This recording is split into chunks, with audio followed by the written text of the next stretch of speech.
it's aggravating. I'll give them that. So whether it's a noise emitter that they need to use or maybe some security that people suggested, definitely the people who hang out around here don't like it, and I don't like being here under it. It's going to make my brain explode at some point, I think. So one of the city councilors said it's basically the equivalent of beating homeless people with sticks. That's pretty much. I mean, we're at the lowest point in our lives right now, and you're gonna do this to us. I mean, we're just trying to get out of the elements or whatever, find a place to stay dry, and gotta listen to this incessant noise. We've been covering a story about the noise. Pardon me? I have nothing to say to Rebel News. Thank you. Why is that?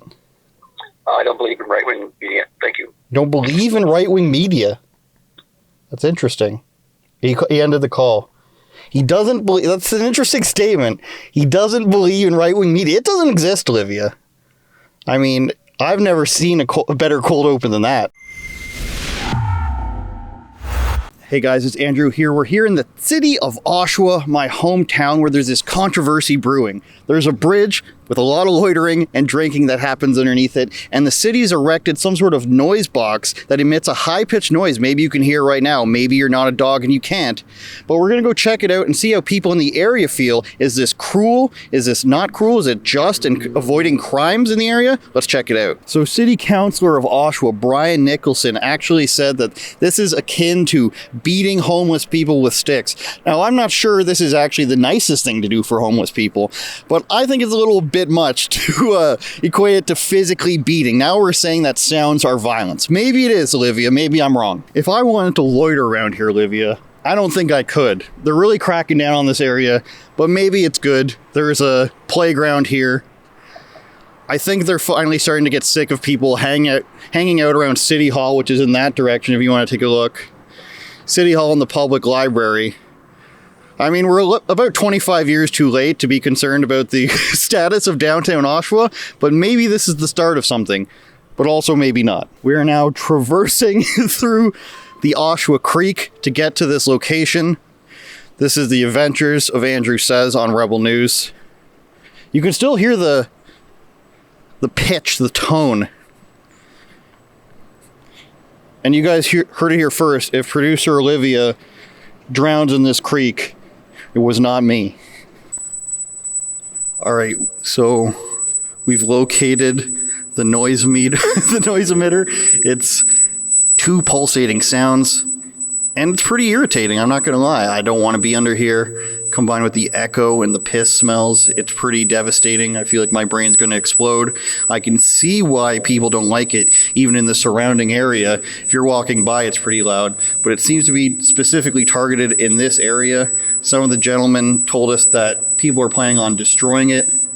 Maybe they didn't have the right Phillips or a star bit to get it down, but it's aggravating. I'll give them that. So whether it's a noise emitter that they need to use or maybe some security that people suggested, definitely the people who hang out around here don't like it, and I don't like being here under it. It's going to make my brain explode at some point, I think. Well, I spent some time here. I'm sort of on the streets right now, so I think it's annoying as hell.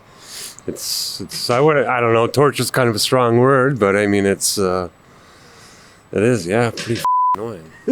So one of the city councilors said it's basically the equivalent of beating homeless people with sticks. That's pretty much. I mean, we're at the lowest point in our lives right now, and you're gonna do this to us. I mean, we're just trying to get out of the elements or whatever, find a place to stay dry, and gotta listen to this incessant noise. It's kind of annoying, right? I don't know. There's better ways of dealing with issues and something like this. I'm from Oshawa. I'm not aware that there's any real, actual homeless shelter centers. Is there resources for you guys out here? Absolutely, yeah. There's quite a few resources here in Oshawa, actually. We're probably better off in Oshawa than some other cities I've been to, but yeah, people still sleep on the streets. So I don't know if you noticed when you were passing under the bridge, if you could hear the high-pitched noise. No, I can hear it now because I shut my music off to talk to you, but I can never hear it. How do you feel about that? There's a big controversy going around that it's cruel. The other side of the story that it keeps it safe by not having people loiter under there. How do you feel about that? I'm actually happy with it because I think that it actually is working. As you can see, there's not a lot of people around that hang around that I've had to report myself to the city a few times about a dead body. Okay. Smell of urine. Oh yeah, it's atrocious. So there's two sides to every story. Side is that it's working, and I think it's pretty good. Honestly, I find it annoying. Like, I get the fact that it deters people from hanging out under there and sleeping under there, but at the same time, there's a park here, and there's like, you know, a chessboard there. So if people want to come up and enjoy this, it kind of conflicts with that, right?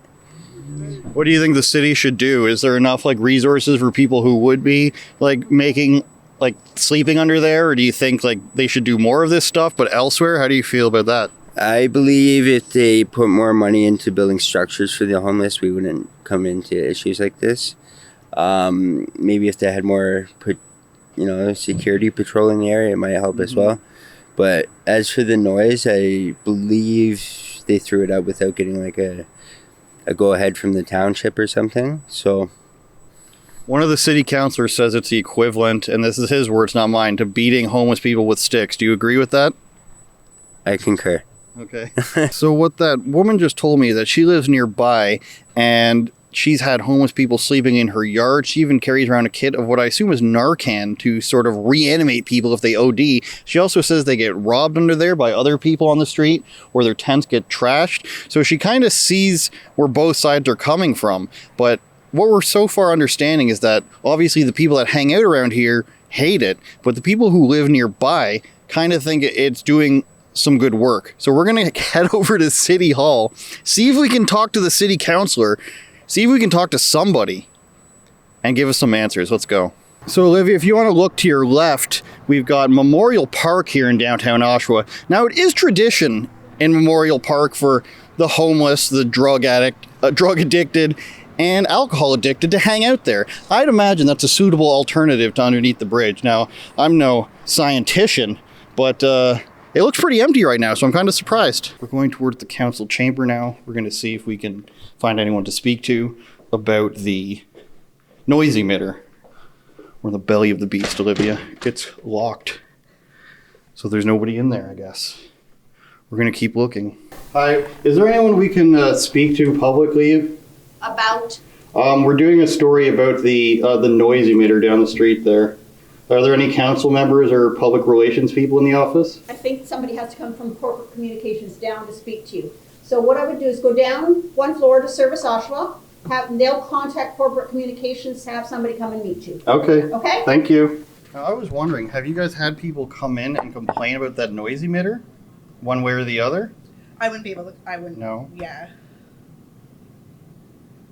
It's a very controversial issue these days, in both directions. Part of being a public relations officer is about never being available. I mean, the person's in the office. In fact, they're right there in this office right now. They're probably looking at us to see who it is, beyond the Ukraine flag. But part of doing that job is never being available to answer questions. I know, I was in that world. So I guess the term is out of luck today. We were looking for Brian Nicholson. I think we're going to have to give his office a call. As he said, it's the equivalent of beating people with sticks, the noise, which of course noise is violence, we all know that. But we're going to have to find out for ourselves what he actually thinks. So let's go call him. Growing up, when I was a little boy, I wanted to be an Oshawa city councilor who equated noise to graphic violence.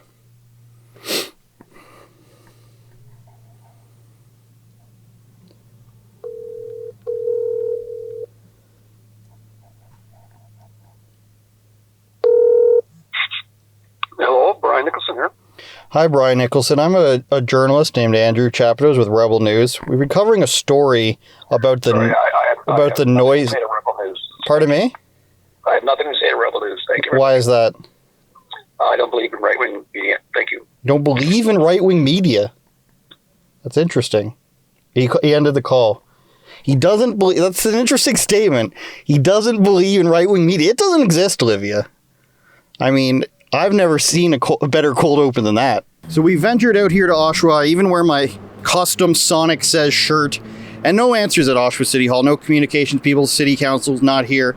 But what we did learn is from people who are living in the area that they think the noise emitter kind of works. Whether they completely agree with it or not, the few people we spoke to from the area said it has made it safer and easier to walk around, even for the homeless people. Now, the homeless people have said, well, there are resources for them, And they do have great teeth, so they must have good resources. That, of course, the noise is piercing, it's annoying, and they're just trying to stay out of the elements. So let us know what you think. Is it the equivalent to beating people with sticks? Is it cruel? Or is it the right thing to do? As we see downtown Oshawa having a little bit less of a homeless and vagrancy problem than it used to. Let us know in the comments, and we'll get you next time. Thanks for watching, and if you want to see the full uncut version of this video, swearing, nudity, everything, you'll have to go to rebelnewsplus.com, sign up, watch Andrew Says, where the full version of the interview and these streeter videos will be live every Thursday night. This free episode of Andrew Says is brought to you by... My mug? I know, it's pretty cool. So is this hoodie I got on, and you could have it on too if you check out our special website at rebelnewsstore.com. That's where you can see Freedom Focus hoodies that we have for you, beanies, cell phone cases, you name it, all while supporting our journalism, where we fight to bring you the other side of the story, as opposed to, being forced by the Trudeau government to fund leftist media out of your taxes. The truth is, without you and your generosity, there is no Rebel News. So again, if you like the reports that we bring you and that we also fight for freedoms in Canada, please consider doing some shopping, picking up some swag at rebelnewsstore.com. We appreciate your support.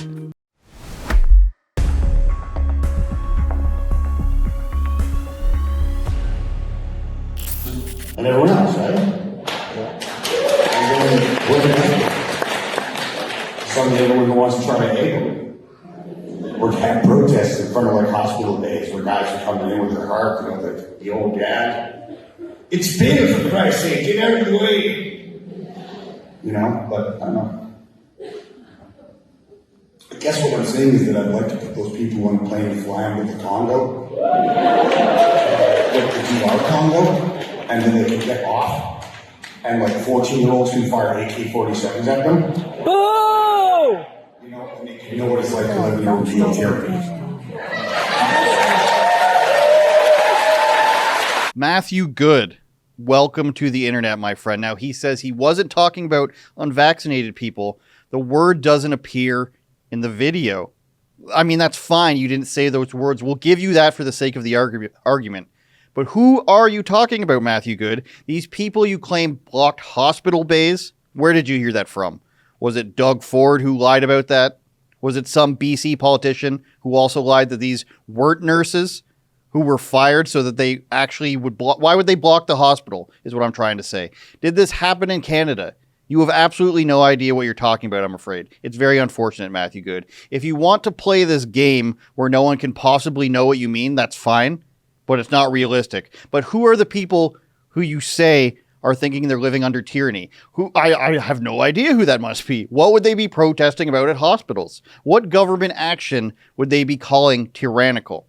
Just say what you mean, Matthew Good. I mean, I don't think you even know what tyrannical actually means. Child soldiers are not this obvious product of tyranny in Central Africa. When people mention tyranny, they usually mention, a specific government or a party or a tyrannical leader, not intergenerational tribal warfare.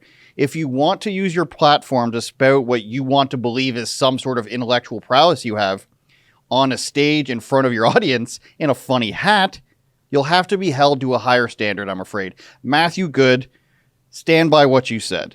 This free episode of Andrew Says is brought to you by... It's the values. You look at Western values in Western society, and these are values we could all relate to, but they're old world values of grit and community and perseverance. It's a place where you can make a living with your back and your hands and a little bit of hard work, and it's a place of opportunity. And I think as Albertans, we're fiercely protective of that. The world's energy crisis has been grabbing newspaper headlines. In a nutshell, we're running short of petroleum resources and the prices are zooming upwards. My colleagues in the government and I have come reluctantly to believe that the price of oil in Canada must go up. This was Alberta. Origin of the Alberta separatist movement begins with the election of Pierre Trudeau as Prime Minister. It was a deliberate and malicious targeting of the West, which suited Pierre Trudeau just fine, just like it suits Justin Trudeau.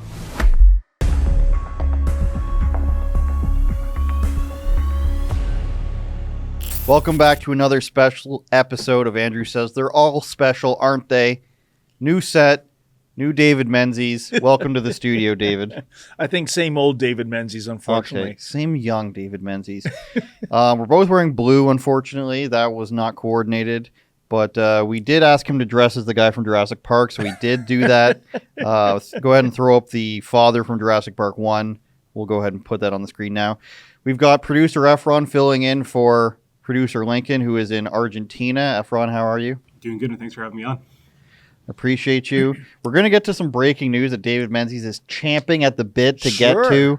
But before we do that, David Menzies, going viral with the Kayla Lemieux stuff, synthetic breasts and all of it. Tell us how that happened. Now, we've heard your theories on it. I don't want to hear the theories again. Sure. But tell us how you got to this point, everything you know about this thus far, just the facts for people, because there's so many rumors swirling about it all the time. Yes. No, Andrew, it goes back to 2 meetings ago at the Halton District School Board, where I appeared wearing my business suit as a reporter to ask questions. And evidently to ask questions about a story, especially in that timeline, that was going viral around the world, from India and Pakistan to the UK and Australia, even to ask questions about transgenderism and whether or not this might be a prank, whether or not this might be someone suffering from a sexual perversion, in which case he needs psychiatric help.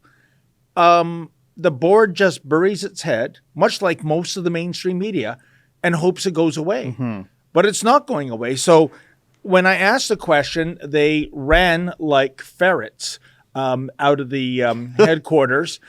And the following week, I went back because I didn't know if I was going to be banned, from entering the building. So I decided to fight fire with fire, Andrew, which is to say, I got myself a matching set of Z-cup breasts. Mm-hmm, as you will. And the same white top and the same black biker shorts and the same blonde wig. And I went there as my alter ego, Memory Menzoid, to contrast Busty Lemieux. And again, they fled the building, and this time even called the Halton District Police Force, which is kind of funny. I thought there might be real crime happening in Halton, car theft, assaults, murder, so on. But 3 cruisers showed up. To do what? Well, the cops didn't even say anything. They just stood there. The security stood there, and finally a board employee said, "You got to leave now," and I left. So what is really surprising is on Wednesday evening, we went for a 3-peat, and I went with super producer Efron to the Halton District School Board because they meet on the 1st and 3rd Wednesday of every month. And Wednesday the 19th. They've got it tough. They've got a tough schedule. Oh, boy, do they ever. But get a load of this. Apparently at the last minute, Andrew, they switched the meeting from being live and in person at their headquarters to going virtual online. Think of the disrespect there. They didn't want to face media scrutiny. They didn't want to face the questions of parents, who, by the way, are taxpayers, which means those are the people paying their salaries. So these entitled educrats simply said, we are not going to face any scrutiny. We are not going to speak to our constituents. We're going to stay nice and cozy in the comfort and safety of our own home. And Andrew, it's kind of funny, isn't it? The Halton District School Board, when it comes to Busty Lemieux, this is an example of diversity and inclusion, and it should be celebrated, even though this over-sexualized person in his getup, his costume, is teaching minors. But when I go there wearing the same haberdashery, displaying the same prosthetic fake breasts, they find that offensive, and these are adults. It is astonishing. One last point. Another reason for me going there, in addition to try again to deliver my petition, which they would not accept last week, was to question them about the new dress code policy. Yes, finally a dress code. Oh, I'm sorry, Andrew, I misspoke. not for members of the faculty who are still exempt, including Busty Lemieux, but for Halloween. And if you read the guidelines for their Halloween costumes, basically, they're taking the fun out of everything. They don't want you to wear scary costumes because somebody might get triggered. And, of course, cultural appropriation. If you're going to wear a Mexican sombrero, forget it. You're going to be suspended. But the most amazing thing of all I found, Andrew, is you could not appropriate the clothing of the opposite gender. So a boy at a Halton District school or a girl dressing up as a girl or a boy or vice versa, that is verboten. You'll be suspended. You'll be written up. But a shop teacher can do that 24/7, 365 days a year, and that's diversity is our strength. Can you make sense out of this for me?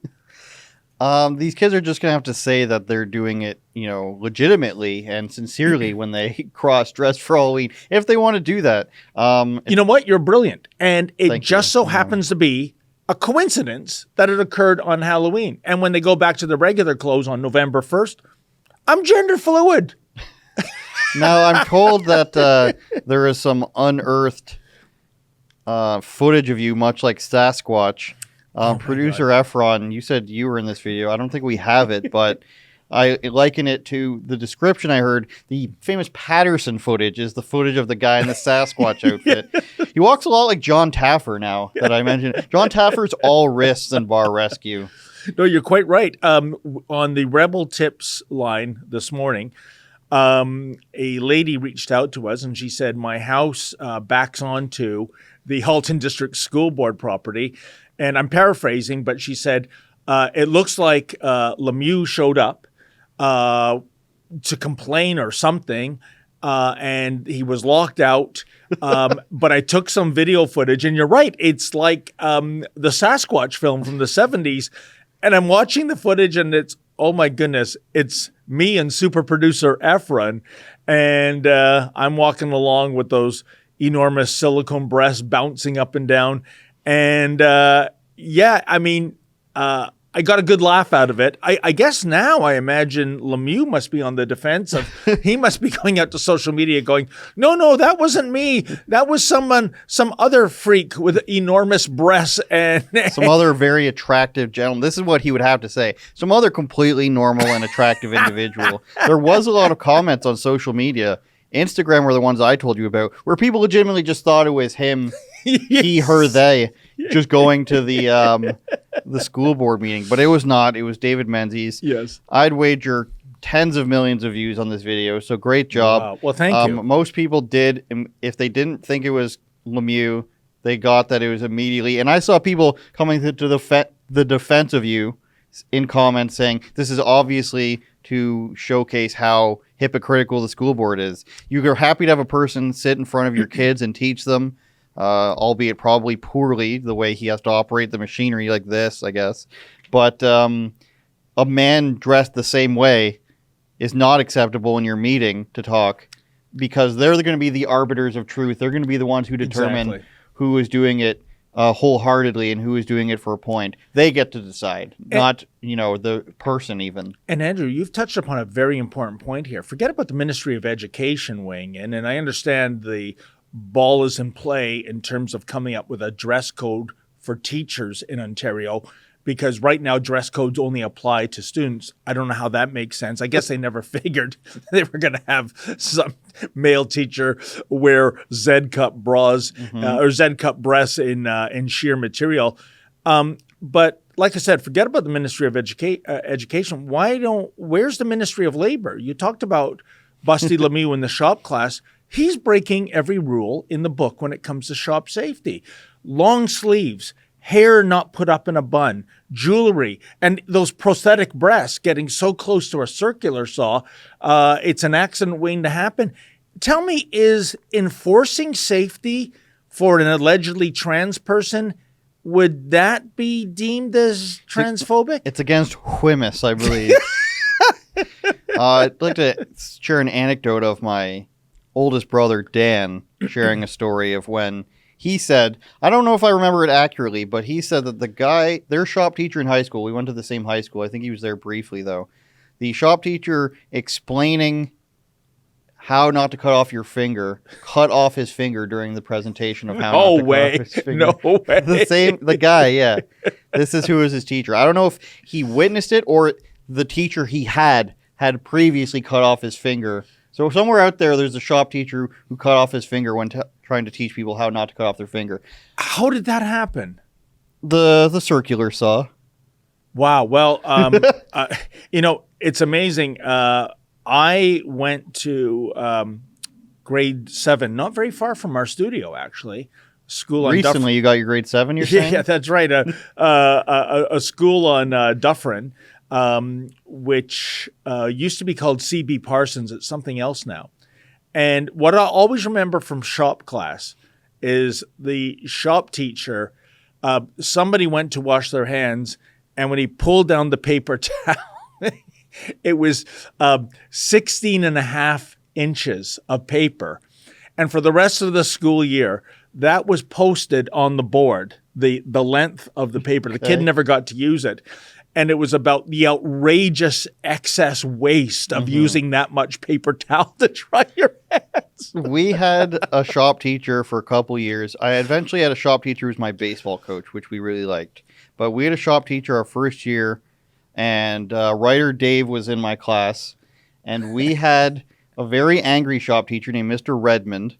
And they always seem to be angry. He was very angry. We had to do a video because by this time, shop class had a component where it was like computers and animation and stuff, as well as metalwork and wood shop as well. So I remember writing a script for a little video we had to say, and he said, or to do, and his notes were, what is this, a comedy routine? Like, very angry guy. I mean, I'm making a 3-minute video for shop class, and it has to be serious, I guess. But the way that what tipped him over the edge and made him stop giving a shit every day was somebody printed out a piece of paper that had the funny name of Hugh G. Rection on it. And he took it out of the printer and he said, who did this? And nobody fessed up to it. And that was kind of the end of his tyranny. Oh, wow. Isn't that amazing? But enough about shop classes. In any event, you might say, Producer Efron, he has provided us with some breaking footage that you're not familiar with yet. No. Of Patrick Brown, allegedly. I'll say allegedly. We can never verify things on 100% right away. But have you sent that to Olivia, Producer Efron? Can you send it to David Menzies' phone so we can look at it as well here? Sure. We've got breaking news of Brampton Mayor, yes, Patrick Brown, alleged sexually explicit photos. Now, there's no nudity, but they appear to be, David Menzies, and I cannot confirm this. I'm not a photo expert, but pictures of selfies of Patrick Brown shirtless that he has sent to people. One of them being him shirtless shaving his chest. Wow. Well, you know what? I got to tell you, in the litany of scandals, given that we're talking about Patrick Brown, that's not very high up there. I mean, you can, even as a female in Ontario, based on the Gwen Jacob decision of 1995, I recall that. You are free to walk around without a shirt on. It's not a crime, but he's a guy who takes himself pretty seriously, wouldn't you say? Oh, yeah. I mean, with his Wayne Gretzky hockey bag? Oh, the Wayne Gretzky hockey bag. The fact that his dating history, he typically was dating people before he got married. Girls that could be young enough to be his daughter. And that's not telling tales out of school. Did you send it to him, Efron? Oh, okay then. I'll wait for the photos to come in. But I'm interested in the bigger picture, Andrew, like the allegations of who did the renovations in his houses. That right, he's got what, a $200,000 hockey rink in his backyard? Yes, it's estimated to be $200,000, and there were allegations that he did not pay a penny of that. Why is it that the PPE contract for the city of Brampton, why is it that allegedly the beneficiary of that is a numbered company, and a check for $1 million was sent to an Ottawa post office box, right? Olivia, can we bring that thing up, the story with the hockey rink? I just want to get that on there. And I mean, the list goes on and on. You know, I spoke to a counselor, and he gave me a fantastic anecdote about how corrupt Brampton is under Patrick Brown. And Andrew, it was this. There was that episode of The Simpsons where Mr. Burns goes in for a medical checkup, and the doctor comes back and he says, we can't believe it. You have every ailment, every disease, every virus known to mankind.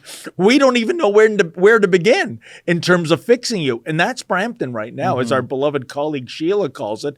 It's like Nicaragua. Right? I mean, it's like it's corruption is business as usual. So the fact that he's got these selfies of him chestless, just wondering, my question, Andrew, would be, when were the photos taken, and where, or rather, who was receiving these photos? I don't know. Is he on a dating app? I mean, hopefully. When you're a mayor, though, you would think you'd be a little bit more careful of what you're doing. Well, yeah, let's show the hockey rink thing first, and then we'll get to those photos. We'll have you look at that on your phone. Yeah, just play the video a bit and scroll to the hockey rink. It's okay. Yeah, just throw that up. Once he's in his backyard. I love the chase around the parking lot. It's almost like a Quinn Martin production, isn't it? You know, Quinn Martin. Well, there was a whole bunch of show that stuff right there. It's fine. There's a whole bunch of detective shows back in the 70s, and they tended to be Quinn Martin productions. Like, look at the size of this guy's rink, and he's got a professional cooling system underneath. Correct, and full illumination. And oh my God, it's sweet, but how can he afford this when you're a mayor? Like, how much is the mayor's salary? Do you know? Oh, well, that's the thing. I mean, $100,000, $200,000. Yeah. So, and the house itself, we're talking over $1 million plus. That particular house, more than $500,000 in renovations. And Jesus, it's speculated that the same people that put the rink up or funded the rink are the people that fronted the renovations. And I'll tell you, I've seen the video from the realtor. That house and his previous house. Oh, my God. Oh, it's... How rich? How does this guy get this rich? Did he have a previous job before he was mayor? He's always been a politician, though, hasn't he? Yeah, and it's like the Nancy Pelosi of Canada. Well, Nancy Pelosi of Canada, and I'm telling you, if you go inside those homes he's been living in, it would put Martha Stewart to shame. I mean, they are palatial, and those are those individuals. Those are the Capels. They run, Andrew, an insurance business and financial service business in Brampton. We've reached out to them. We even went to their office. They won't talk to us. But the speculation is that the Capels are behind the renovations and the hockey rink and the quid pro quo, allegedly, and I've asked these questions of the Capels and of Patrick Brown, is that they're getting that PPE contract, namely that $1 million contract to a numbered company sent to an Ottawa post office box. I am telling you, Brampton is a swamp like no other in Canada. And it stuns me that Sneaky Patrick has avoided being handcuffed and put in a police cruiser. It is crazy. It's like the answer to not wanting to look corrupt for going to the closed down rink where children can't practice is, I'm just going to build my own rink. This doesn't look bad at all. Like he just doesn't care. And let's throw up those photos now. You want to check them out on your phone because it's a little small on our screen, but put them up, Olivia, for the audience. We've got Patrick Brown. I'm no dating expert, but sending a picture of yourself with shaving cream all over your chest, not the sexiest look in my mind. Well, and the other thing too, this is where I still haven't received them, but I can see the photos on the screen. Okay. Here's the deal: you are not obviously sending these photos to your hockey buddies because A, they're not interested, assuming they're heterosexual men and that Patrick Brown is heterosexual. B, they see your bare chest when you shower after a hockey game. We know how sneaky Patrick loves to play hockey. So I'm guessing this is to female recipients. And again, do you know the timeline when these were taken? Producer Efron, is that a girl in the top left corner, or is that just Patrick Brown looking girlish? The top first and second Patrick photo Brown. at the top, or is that a girl? I think it's just Patrick Brown. And I like to add, actually, David, your email box is actually full. I've never seen that before in my life. So, You know what? I've been emptying it every day, and I still get but you know what? It's a moot point. Don't worry about my email. I'll clear it out later. But what's your thought on these photos, Andrew? My thought is you are a mayor. You can tell women you're the mayor.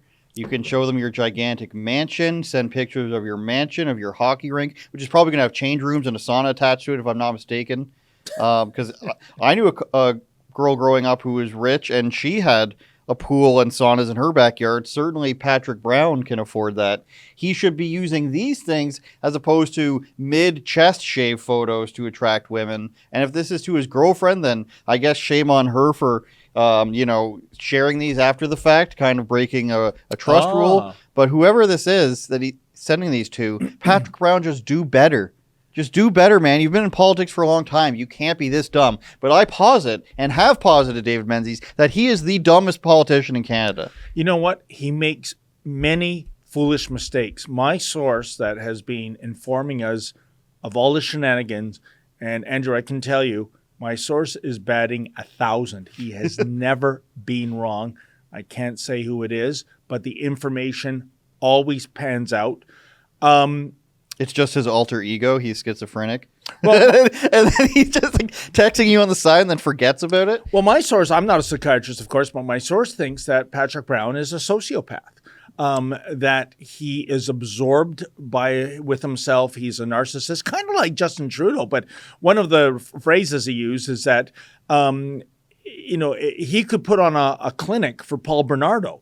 And I'm not calling Patrick Brown a murderer, but I am just saying this self-absorption that he has, this narcissism, it's all about him.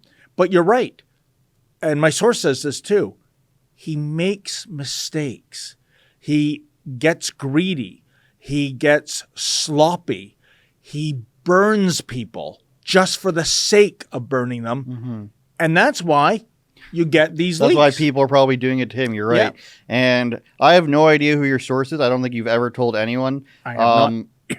But it must hurt Patrick Brown so much.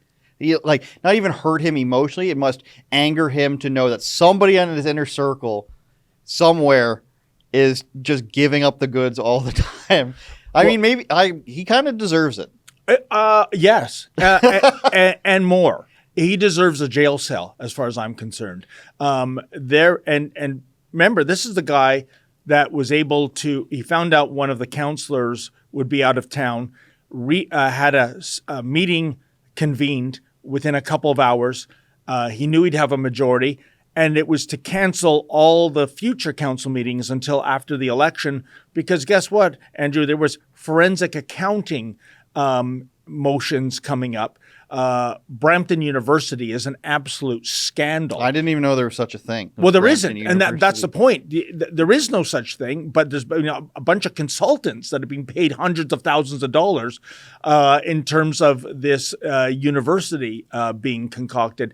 And he didn't want any of that to get in the press, so he postponed all the council meetings. This is Banana Republic stuff, Andrew, right? This should not be a thing. I have no idea, and maybe it's going to happen after the election, but all the municipalities in Ontario are creations of the province. The province rules over them. And I have no idea why the minister who is in charge of municipalities in Ontario hasn't stepped in and said, enough is enough. This guy, Patrick Brown, he's like Pigpen from the Peanuts cartoons. There's this cloud of dirt always following him, right? Wherever he goes. That's Patrick Brown. Speaking of cloud of dirt, do you smell the eggs from Rebel News' Isaac wafting in here? I do not. How do you feel about him? I think he watches the show. He messaged me about it last week. How do you feel about him literally eating eggs every single day? You know what? Anything to support the farmers, given the war on the farmers, I support that. What's that, Olivia? Yeah. It's just weird to eat the same meal for lunch every single day, is it not? You eat eggs every day? You need to start cooking them in the office too, then. I think it's weird. I wouldn't be able to eat the same thing every day. Maybe pizza, maybe a sub, things that have inherent variety. But we're frying the same eggs every single day. I just need more variety in my life, David Menzies. I was going to ask producer Efron, is Patrick Brown the most interesting person you've had to go out and cover, or is there some other politician or character that comes to mind first? If you get asked the question, Efron, who's the craziest individual you've had to cover, is what comes to mind immediately? I would say Patrick Brown. And I would say that because as a viewer, watching Davis Reports with Linkit and Mocha out there, and just being part of the editing process to see what's really going on, and just to see that it really was up to David Menzies to expose him. And no one else was there. No one else would actually be waiting outside a hockey rink and risk getting. And formerly, he was banned from all Brampton property, from what I understand, municipal property, strictly for recording him just outside a hockey rink. And who else would put that on the line? I don't believe so. And seeing Patrick Brown do this right now with these leaks, it really shows his character, and it really shows what's really going on. And there's two things. One, I'll answer in terms of crazy weirdo characters. Yeah, Patrick Brown. I think it's a two-way tie. Patrick Brown and Jonathan Jessica Yaniv Simpson, right? Because there's something else behind the scenes there that's a little on the cuckoo side. So those are my top two, I would say, Andrew. But it's funny, isn't it? Patrick Brown, I think, gets a real easy ride from the majority of the mainstream media. And I couldn't quite figure it out, but my brilliant source, he nailed it. And it's this. Patrick Brown is going to serve as a useful idiot for them when it comes to the next federal election and the demonization of Pierre Poilievre. Yeah, I was going to say, why haven't they kicked him out of the party? And why is Doug Ford so easy on him? Like, Doug Ford recently just kissing Trudeau's ass, which he did through the pandemic too. It's like, when are the Conservatives going to realize that they can't just be this party who just sits idly by and just hopes, I don't know what euphemism to use, but hope the wind blows the stories away and hopes that they don't have to do anything or stand up for anything. Pierre Poilievre might be the first guy to do it, but this Danielle Smith, is that her name, Efron? In Alberta, just acting so pathetic. Oh, I didn't mean to say anything bad about Ukraine. Oh, I didn't mean to say anything about the unvaccinated. I'm the strong Albertan. Prosperity to conservative Alberta. Oh, I'm sorry, Rachel Notley. You're one of the worst politicians in the country, but I'm sorry, Rachel Notley. I'll put out my letters of apology. The Conservative Party in Canada, it's basically if everything was run by the spineless neocons of the Republican Party in the U.S. If you had a party where Mitt Romney and Dan Crenshaw and the like were running the actual show and without criticism, that would be the Canadian Conservative Party. They should be kissing Pierre Poilievre's, and I'm not even a Poilievre guy necessarily. They should be kissing his feet, though, for making them look like they have a spine, because as it stands, really nobody in power does, and that's why he put Andrew Scheer on his right hand, because he's probably turned into an angrier, darker Scheer due to his criticisms and his losing. And then he's got Leslie Lewis, who will say some things. So he's in the right direction, Pierre and his people, on the way there. I don't agree with Melissa Lantsman thing, but I understand he wants her for diversity reasons, for both race and sexuality. That's not a knock. That's just the reality.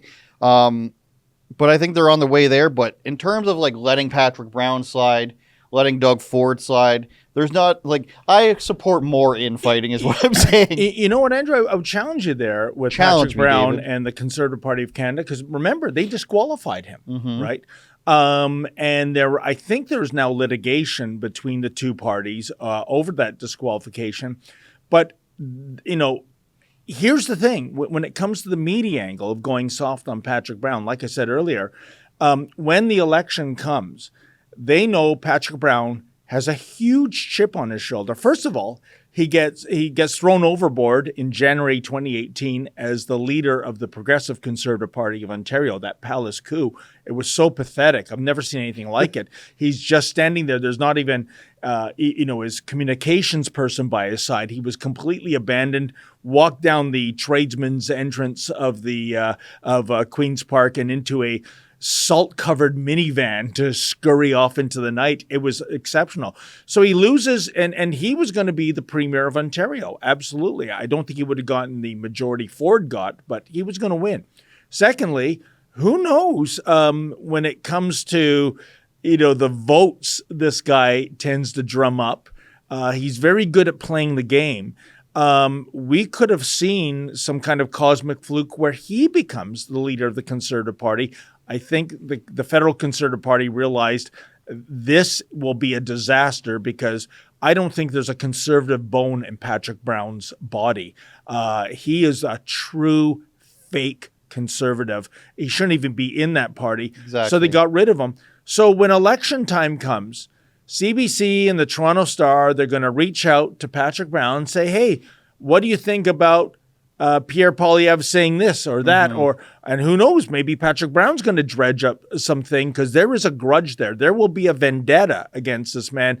That's why they are not going after him like we have. And also rebel derangement syndrome, Andrew. If we break a story, instead of the media snowball happening because it was Rebel News that broke a story, let's ignore it, pretend it never happened. Well, the viewers just saw the video of me talking to the city councillor saying he doesn't believe in right-wing media, which is astounding. Thank you for that video, Councillor Brian Nicholson. You're really fighting the good fight as you battle against, poverty activists and homeless people with your noise box. He's just really he's just earning that $90K or whatever it is out in Oshawa.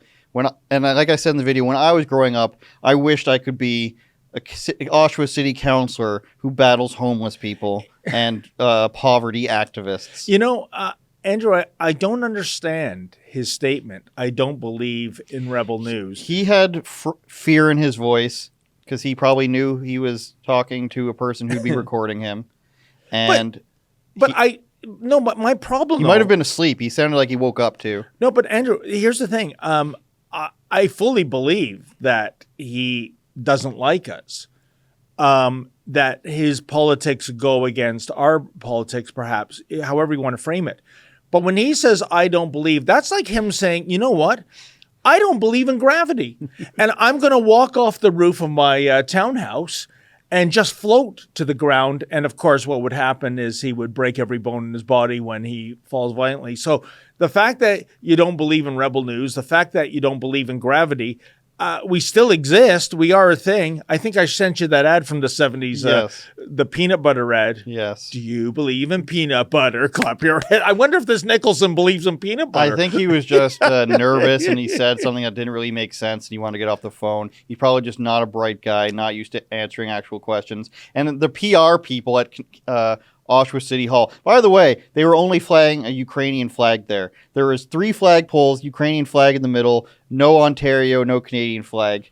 What? And then they say the PR persons in the office won't come down, as if they have so much stuff to do answering questions all the time. It's just pathetic. And, I'm not a guy who's going to go up to a person and try to do a gotcha. My literal intention in there was being like, so what's the story behind this? What's your belief system for this noise emitter? Why do you think it's there? Do you think it's working? That's all. And I do things with an air of comedy to it. Sure. And it's not like, I'm here to get you and I'm going to catch you doing wrongdoing and I'm going to trap you. But they're so afraid of, they don't know me. They don't ever watch my stuff, but they're so afraid of the idea of people they disagree with speaking to them that they want to look like cool and be like, I said that I don't believe in Rebel News. So the communists will think I'm cool. No platform for fascists. You know what? You've touched upon a couple of things. First of all, there's only a Ukrainian flag flying at Oshawa. That breaches actual flag protocol. I say that you go down to Oshawa. That Oshawa needs David Menzies. Well, why wouldn't they have a Canadian? I don't know. They have 3 flagpoles, right? Yes, 2 empty flagpoles next to surrounding the Canadian That's a hell of a story. Why? Get down there. are we living in Kiev right now? Or, I mean, like, Donbass, maybe. Oh, unbelievable. Secondly, there's a trend I've noticed. I've been in this journalism racket for 35 years, Andrew, and I can tell you that it used to be you would call up, but you would call up a communications person, and they would answer the phone or get back to you. I've noticed this new trend where it's communications people, and I'm talking about in government, I'm talking about in corporations, that if they think you're going to ask prickly questions, they're simply not going to get back to you. All the person had to do was walk down a staircase, and they couldn't do it. Oh, no. That is increasingly becoming par for the course, Andrew. And I think the assumption is, well, if I don't talk, that kills the story. No. What we do is we say we reached out to Jim or Jane at XYZ Corporation, and they never got back to us, which looks immeasurably worse. I think it looks even worse than if they were to lie through their teeth. Then they don't have a chance to defend themselves. Exactly. I want to ask you still about your hat. I know I make fun of you. You know it's out of love. But you said there is an origin story. You tried to start telling me. I said, wait till the cameras are rolling, David Menzies. Yeah, it's kind of like, we look at superhero comics. Peter Parker, he got bitten by a radioactive spider. That's his origin story. By the way, that's why I love the comic book world, Andrew. If that was in the real world, if I got bitten by a radioactive spider, you think beeping happening. It's okay. Does that mean the microwave's done? I believe so. Okay. The eggs are done. What's that, the camera? Oh, geez. In this very studio, I put out a fire right above producer Efron's head. That's why there's a tile missing. I personally extinguished a fire here. Were you here for that day? I think I was down and out thanks to Justin Trudeau's when security thugs beating me up. But, the thing is, in the real world, as opposed to the comic book world, if I get bitten by a radioactive spider, I think I'm going to get cancer and die a horrible, painful death. Are you saying you were bitten by a giant hat? No, but I was just contrary. But, in Bruce Banner, he gets exposed to gamma rays, becomes the Hulk, yada, yada, yada.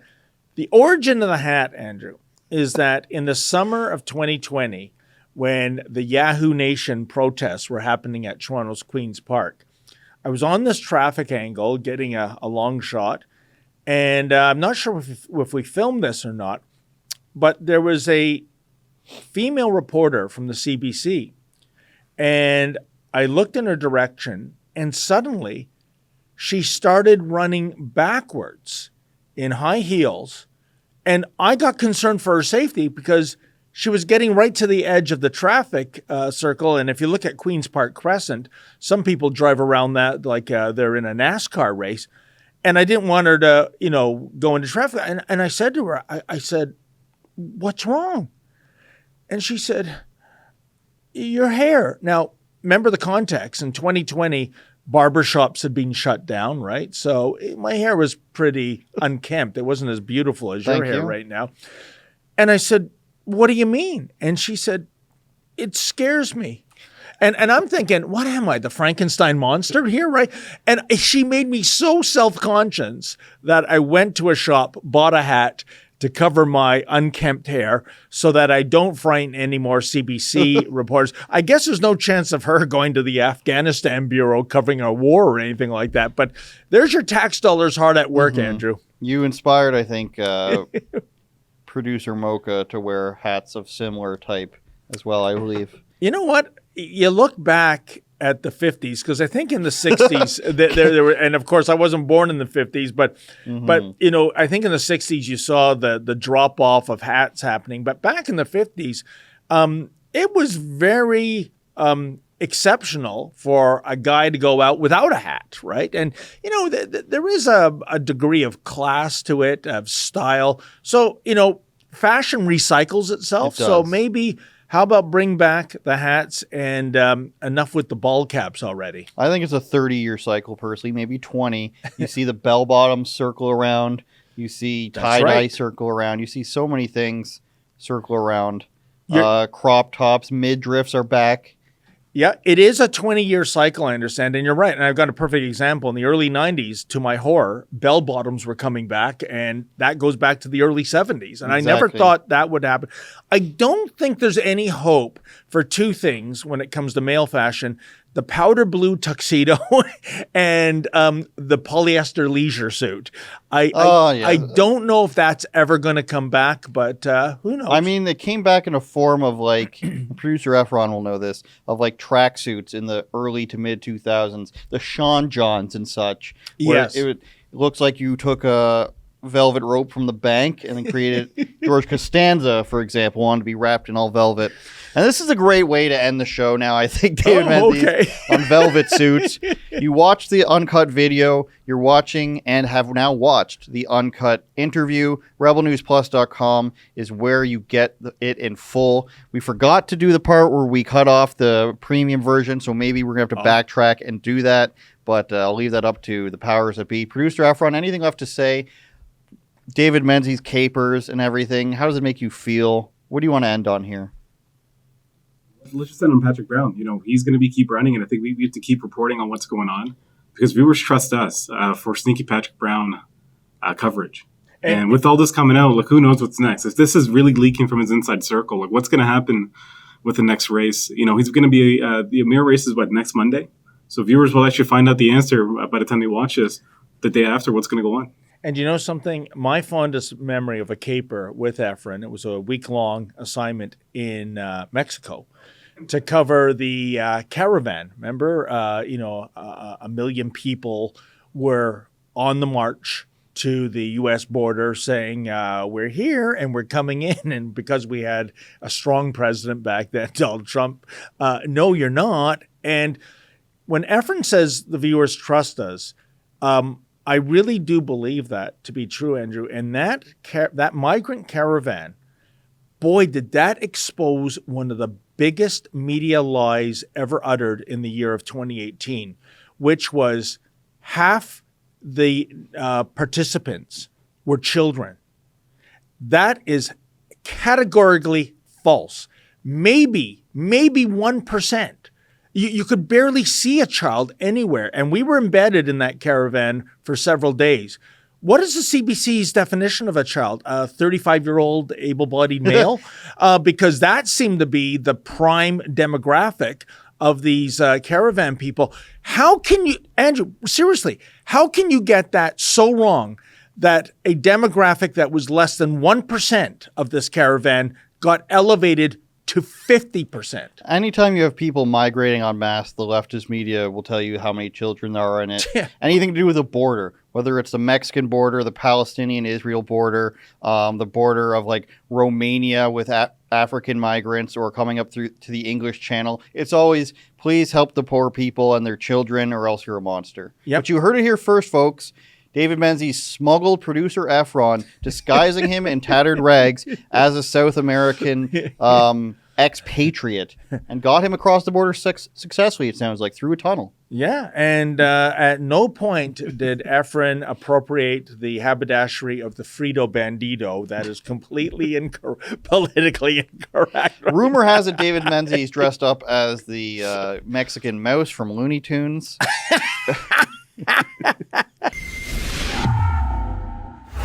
Thanks for watching another episode of Andrew Says. To get the full version of the show with bonus segments, go to rebelnewsplus.com and sign up now.